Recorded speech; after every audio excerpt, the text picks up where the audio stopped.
I'm Andre Simon from STM. I'm here to dyno test 4 different intake systems to see which one provides you with the best bang for your buck. First up, I'm going to be testing the stock standard intake system. Now this intake system is designed to minimise intake noise and keep production costs low. Performance wasn't really at the top of Holden's priority list. I've just completed our first test of the stock air filter versus a K&N direct replacement drop-in filter. Our test vehicle is our very own project pushrod and is already fitted with a full exhaust system including headers. The base run with the stock air filter produced 284 kilowatts. Swapping to the K&N filter resulted in an extra 4 kilowatts peak with a noticeable increase right through the rev range. Finally, I optimised the tune in the ECU to suit these modifications, which resulted in a peak power of 306 kilowatts, a massive 22 kilowatt gain over standard. Our next test was of the X-Air cold air over the radiator intake. I tested this intake first with the standard tune in the ECU, and this resulted in 304 kilowatts, a worthwhile gain of 20 kilowatts over our base runs. Next, I optimised the tune to suit this intake, and this resulted in 320 kilowatts, an impressive gain of 36 kilowatts over our base runs. Before we took the X-Air intake off, I removed the MAF from the system and retuned to suit.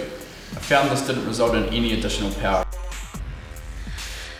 Next up, I tested the BCM Sweep over the radiator cold air intake.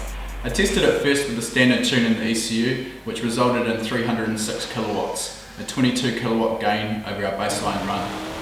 Next, I optimised the tune in the ECU to suit this intake, which resulted in 325 kilowatts, a massive 41 kilowatts gain over our baseline run. Our last test was the Eastern Automotive over the radiator cold air intake. This intake can only be run as a MAF-less intake, and after tuning it resulted in 318 kilowatts, a gain of 34 kilowatts over our baseline run. After completing our intake test, we came up with a list of key points of each of the units we tested. The K&N panel filter was the cheapest and easiest of all the units we tested.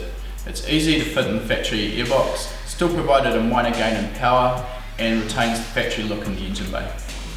The X-Air over the radiator cold air intake is straightforward to fit, looks great in the engine bay, and provides a serious gain in power. The X-Air intake can also be used with or without the MAF. The BCM Sweep over the radiator cold air intake comes with instructions that are so good even a monkey can fit it. It looks great in the engine bay, retaining an OEM look, provided the best power of all the units we tested, and can be used with or without the MAF. The Eastern Automotive over the radiator cold air intake looks great in the engine bay with its high gloss carbon fibre finish. It's only available as a MAF-less intake, so it does require tuning to suit.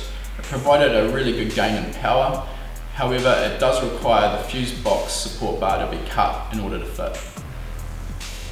After considering all factors, STM's pick of the bunch is the BCM Sweep over the radiator cold air intake.